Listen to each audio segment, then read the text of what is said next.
एक और चीज आपकी जानकारी में रहनी चाहिए, आखिर यह अर्धनारीश्वर चिकित्सा हुई क्या, आई क्यों, कहां से आई, कैसे आई? नाम तो पहले नहीं सुना था, सुना था क्या? नहीं सुना था। आपने नाम सुना था कभी? नहीं सुना था ना। तो मैं आपको इसका ऐतिहासिक परिचय भी थोड़ा सा देता हूं, जिससे आपको समझ में आए कि आखिर अर्धनारीश्वर चिकित्सा है क्या और कहां एग्जिस्ट करती है, अस्तित्व कहां पर है इसका। ठीक है। भगवान शिव आप जानते हैं, भगवान शिव, वो चित्र आप देखते हैं, भगवान शिव का एक रूप है अर्धनारीश्वर, आधा शिव और आधा पार्वती। ऐसा ध्यान में है ना, आधा शिव और आधा पार्वती। भगवान शिव का एक स्वरूप और भी है, जिसके अंदर वो ऐसे बैठे हैं, ऐसे गर्दन है, उनको क्या बोलते हैं? उस चित्र को कुछ बोलते हैं, जरा ऐसी मुझे प्रतिमा दे दो। हाँ, क्या बोलते हैं? आदि योगी। समझ आ रही है ना? उसमें वो आदि योगी के नाम से ऐसे लगाते हैं। एक चित्र और है शरीर में, जिसमें वो क्या लगाए हुए हैं? भस्म। क्या लगाए हुए हैं? भस्म, है ना, पूरे शरीर के अंदर। आपको पता है उस चित्र का भी, उसका नाम भी बोलते हैं, महाकाल। क्या बोलते हैं उसका? महाकाल। जिसके अंदर पूरा ये महाकाल यानी है भगवान शिव के वो चित्र। एक और चित्र आपने देखा हो भगवान शिव का, जिसमें ऐसे करके हैं, वो क्या है? वो भगवान शिव ही है, कोई और है? शिव ही है। समझ आ रही ना? तो ऐसे भगवान शिव के अलग अलग चित्र, उनके अलग अलग नाम, ये उनकी अलग अलग स्किल को बताते हैं। किसको बताते हैं? स्किल को, कौशल। ये जितनी भी स्किल है ना भारत में और दुनिया में, वो सब किसने दी? भगवान शिव ने ही दी। सारी स्किल्स भगवान शिव ने ही दी। भगवान शिव ने अपने डमरू को बजा करके कौन सी स्किल दी? संगीत की। किसकी स्किल दी? संगीत की स्किल, डमरू को बजा कर दी।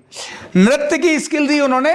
इससे पहले अधिक जितनी मुद्राएं हैं नृत्य की, वो भगवान शिव की हैं। उसके बाद उन्हीं से तो मुद्राएं सारी बनी है, भगवान शिव से ही बनी है। जो नृत्य कहते हैं, कौन सा उनका कौन सा नृत्य, इसको क्या बोलते हैं? तांडव। क्या बोलते हैं? तांडव। उनके नृत्य का नाम क्या है? तांडव। जब वो क्रोध में आते हैं, जब वो तांडव करते हैं, तब भूचाल होता है। और फिर एक और आपने चित्र देखा होगा, उनके सिर से एक यहां एक धारा निकल रही है, वो क्या है? गंगा। भाई गंगा जी कोई बालों में निकलती है क्या? पर आप वो चित्र नहीं, वो स्किल है, एक हुनर है। उनके हाथ में एक त्रिशूल है, यह भी उनका एक हुनर है। और उनके सराउंडिंग में अगर देखो तो बहुत असंभव चीजें नजर आती हैं। और उनमें से क्या क्या चीज नजर आती है? आप उन्हें देखेंगे, इनके इधर बैठे हैं कौन? गणेश, उनके दो बेटे। उनमें गणेश की गर्दन कैसी है? हाथी की, है इंसान। गर्दन कैसी है? हाथी की। और उनका वाहन क्या? उनके साथ कौन बैठा है? चूहा। इधर दूसरी तरफ कौन है? उनके दूसरे बेटे कार्तिकेय। अब कार्तिकेय बैठे, उनके साथ उनका वाहन क्या है? मोर। अब चूहे और मोर की दोस्ती होती है? दोस्ती होती है? नहीं। इधर उनकी गर्दन में क्या लगा रखा है? सांप। अब सांप की और मोर की दोस्ती है क्या? फटाक से उसको खाता ही नहीं खाता है ये भी और एक दूसरे को। अच्छा चलो उसको छोड़ दो। अब उनकी श्रीमती जी कौन? पार्वती। पार्वती का वाहन क्या है? शेर। और इनका खुद का वाहन क्या है? और एक दूसरे के विरोधी हैं, नहीं है? भाई शेर को अगर बैल नजर आ जाए तो वो एकदम उस पर झपटा मारता नहीं मारता है? बोले भैया सारे जगत की लड़ाई तुमने अपने घर में रख रखी है। बोलो, ये केवल वो नहीं है। और इतना ही नहीं, जब शिव जी चलते हैं अपनी बारात को लेकर, तो आपने देखा होगा ना, एक तरफ कौन जा रहे हैं? भूत पिशाच पूरे इधर उधर बाल हैं, किसी के यहां आंख निकली है, किसी के दो बड़े बड़े दो वो हैं, है ना, ऐसे सारे जा रहे हैं, है ना, वो सभी। और दूसरी तरफ कौन जा रहे हैं? देवता जा रहे हैं। इधर भी जिनके इधर बढ़िया सा एक मुकुट पहने हुए हैं, और इधर कोई हड्डी खा रहा है, ऐसे खा रहा है। किसी ने मालाएं लटकाई हुई हैं बहुत सारी, है ना, कितनी सारी माला। किनकी? काय की माला लटकाई हुई है? मुंडों की माला लटकाई है। और उधर दूसरी तरफ कौन जा रहा है? यानी सब, एक शरीफ और दूसरा बेशरीफ दोनों साथ साथ। ये भगवान शिव का जो पूरा परिवार है और भगवान शिव का पूरा शरीर है, भगवान शिव के आसपास जितनी चीजें हैं ये सारे उनके कौशल हैं। क्या हैं ये उनके, जिसको हम स्किल बोलते हैं, हुनर बोलते हैं। एक हुनरवान व्यक्ति ही अपने साथ इस तरह के लोगों को रख सकता है। विपरीत सोच वाले व्यक्तियों को भी अपने आसपास में, सराउंडिंग में रख सकता है, वो उसके साथ में रह सकते हैं। हुनर वाला, ये हुनर है, स्किल है। तो ऐसी 3 आरोग्य की स्किल, हेल्थ की स्किल भगवान शिव ने हमको दी। हेल्थ की स्किल की बात कर रहा हूं। कौन सी स्किल की?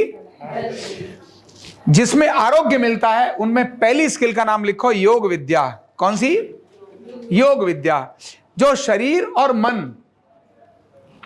और मन दोनों के आरोग्य के लिए जो स्किल है ना, उनमें ऐसी 3 स्किल दी हैं। शरीर और आरोग्य के मन की 3 बड़ी स्किल दी हैं। उन 3 बड़ी स्किल में पहली कौन सी स्किल दिया उन्होंने? योग विद्या। ये बहुत ध्यान रखने की बात है। भगवान शिव को आदि योगी कहते हैं। योग विद्या सबसे टॉप की स्किल है, फाइनल स्किल है। कौन सी स्किल है ये? फाइनल स्किल है। अब ये फाइनल स्किल क्यों है? क्योंकि योग में जो व्यक्ति योगी होगा, क्योंकि वो खुद आदि योगी हैं, और आदि योगी हैं तो कहां पर रहते हैं? हिमालय में। कहां रहते हैं? कपड़े हैं उन पे? नहीं है, नग्न है, केवल एक मृगशाला पहनी है, और वहीं, और चेहरे पर कैसे हैं वो? मुस्कुरा रहे हैं। पीछे देख रहे हैं -40 डिग्री टेम्परेचर। पीछे कितना टेम्परेचर है? 40 डिग्री टेम्परेचर। बर्फ पे बैठे और क्या कर रहे हैं? मुस्कुरा रहे हैं। ठंड में भी मुस्कुरा रहे हो महाराज। तो ठंड में भी मुस्कुराने की ताकत अगर कोई चीज देती है तो वो योग विद्या देती है। समझ आ गई? अब ये योग विद्या क्या है, थोड़ा सा समझते हैं। यह प्राण पर आधारित है। ये योग विद्या किस पर आधारित है? प्राण पर आधारित है। हम क्या हैं? प्राणी। हम क्या हैं? हम प्राणी हैं। हमारे अंदर प्राण संचारित होते हैं, इसीलिए हम प्राणी हैं। और ये प्राणी, जिसका प्राण है, वो प्राण पर आधारित योग विद्या है। और इस योग विद्या में होता क्या है? तो आप ये जो चित्र देख रहे हैं, ये जो चित्र देख रहे हैं, इस चित्र के अंदर भी देखें या उधर चित्र के अंदर देखें, हमारी 72,000 नाड़ियां जिनमें प्राण चलते हैं। 72,000 नाड़ियों में क्या चलते हैं? प्राण।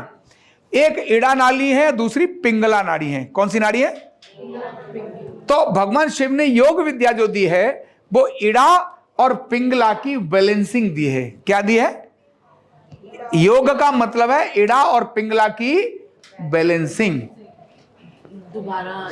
योग का अर्थ है इड़ा और पिंगला नाड़ी की बैलेंसिंग। जब इड़ा और पिंगला दोनों बैलेंस होती हैं, क्या होती हैं? बैलेंस। इड़ा और पिंगला जब दोनों बैलेंस होती हैं तो सुषुम्ना नाड़ी जो मध्य नाड़ी है, सुषुम्ना जो मध्य नाड़ी है वो एक्टिवेट हो जाती है। जब इड़ा और पिंगला संतुलित होती हैं तब प्राण सुषुम्ना नाड़ी में प्रवाहित होने लगता है, और सुषुम्ना नाड़ी में प्रवाहित होकर वो ऊर्ध्वगामी होता है, और इसी को हम कुंडलिनी जागरण बोलते हैं। कुंडलिनी जागरण कुछ नहीं है, जो व्यक्ति अपनी इड़ा और पिंगला को बैलेंस कर लेगा प्राणायाम के माध्यम से। योग मतलब जोड़ना। योग का मतलब क्या है? जोड़ना। तो जुड़ेगा तो तभी जब 2 चीजें मिलेंगी, है ना? तो इड़ा और पिंगला दोनों को संतुलित होने पर सुषुम्ना जागृत होती है, और सुषुम्ना जब जागृत होती है तब एक चीज घटित होती है, और उसका नाम है आत्म साक्षात्कार। क्या बोलते हैं उसको? इसी आत्म साक्षात्कार को भगवान से मिलने की बात बोली कि भाई आत्म साक्षात्कार का मतलब क्या है? मैं क्या हूं और भगवान क्या है, इसका ज्ञान हो जाता है। इसका मतलब ईश्वर से मिलन हो गया। मैंने आपको और अपने को जान लिया। पहले मैंने अपने को जाना और आपको मैं जान गया, तो यही तो आत्म साक्षात्कार हो गया। तो इड़ा और पिंगला के संतुलन करके सुषुम्ना के जागरण से जो आत्म साक्षात्कार हुआ उसी को योग विद्या बोला। अब वो प्राण की अलग अलग प्रक्रियाएं अलग अलग लोगों ने शुरू करी प्राण की, लेकिन जैसे ही कोई व्यक्ति इस काम को करता है 72,000 नाड़ियां शुद्ध हो जाती हैं। क्या हो जाती हैं? शुद्ध हो जाती हैं केवल प्राण के माध्यम से। तो अब इसी प्राण में यूज करने के लिए उन्होंने मंत्र का प्रयोग किया। किसका प्रयोग किया? मंत्र। ये जितने भी मंत्र है ना, आप एक मंत्र बोलते हैं ना, जब कोई व्यक्ति मरने वाला होता है या बहुत बीमार हो जाता है, तो शिव जी का एक मंत्र है जिसको तुरंत वहां बताते, महामृत्युंजय मंत्र। ओम त्र्यंबकम यजामहे सुगंधिम पुष्टिवर्धनम उर्वारुकमिव वंदनात् मृत्योर्मुक्षीय मामृतात्। ये जो सुगंधि और पुष्टि का वर्धन करने वाला क्या कर रहा है? ये सुगंधि और पुष्टि। सुगंधि, शरीर में भी सुगंध, गंध होती है ना, सुगंध और पुष्टि। पुष्टि किसकी? शरीर की। बड़े हष्ट पुष्ट नजर आ रहे हो, कहते ना पुष्ट, मतलब जो मजबूत है, जो बलवान है, उसको पुष्ट बोलते हैं, है ना। तो सुगंधि और पुष्टि का वर्धन करने वाला, हम उसमें थोड़ा ना करें हे भगवान इसको बचाओ, हे भगवान को बचाओ, नहीं नहीं, कहते हैं सुगंधिम पुष्टि वर्धनम, जो सुगंधि और पुष्टि का वर्धन करने वाला है, ऐसी उसमें उपमा हम कर रहे हैं। भगवान शिव का मंत्र बोल रहे हैं, कह रहे हैं सुगंधम पुष्टि वर्धनम, सुगंधि और पुष्टि का वर्धन करो। भाई ये सेहत की तो बात है, आरोग्य की तो बात है। तो योग विद्या में मंत्र विद्या प्राणों को मंत्र के द्वारा और अधिक नियंत्रित करने की ताकत दी, और तभी उस मंत्र के कारण से कहते हैं ना, ओम बोलना शुरू करो, ओम। ये अकेले ओम से आकाश तत्व शुद्ध होता है, जिस पे मैं भी बात नहीं करना चाह रहा। आकाश तत्व शुद्ध होता है, और आकाश तत्व शुद्ध जब होता है तो पंच तत्व का जो सबसे आधारभूत तत्व है वो कौन है? आकाश। सबसे पहला तत्व आकाश, ओम शब्द से। और इसीलिए वहां ब्रह्मनाद उन्होंने योग के अंदर बुलाया। तो पहली विद्या कौन सी हो गई? जो किस पे काम कर रही है? प्राणों पर। किस पे काम कर रही है? प्राणों पर। अब इसकी क्वालिटी यह है कि व्यक्ति अकेला खुद करता है इसको। मैं आपको सिखा तो सकता हूं, लेकिन आपकी जगह मैं योग कर नहीं सकता। तो आरोग्य की पहली विद्या दी, जो व्यक्ति खुद करेगा और खुद ठीक हो जाएगा। पहली विद्या थी, आरोग्य की विद्या है।